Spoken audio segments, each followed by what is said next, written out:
आसाम हुकूमत कोरोना को लेकर अलर्ट पर है। लॉकडाउन में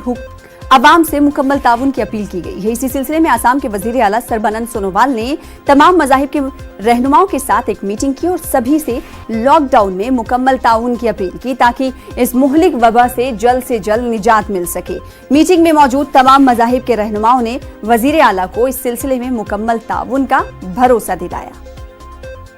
लोगों ने अलग अलग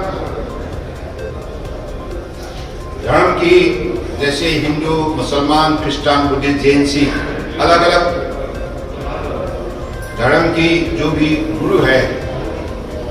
उन लोगों को आह्वान किया था और हमारे आह्वान को स्वीकार करते हुए उन लोगों ने हमारी सभा में भाग लिया और जो लॉकडाउन के सिलसिले में अगले दिनों में सरकार का साथ देने के लिए उन लोगों ने आज अपने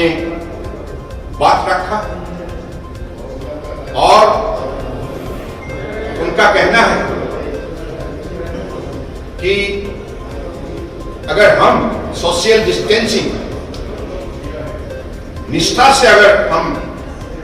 मेंटेन करेंगे तो हमारे लिए ये कोरोना वायरस का जो खतरा है इससे हम बच सकते हैं।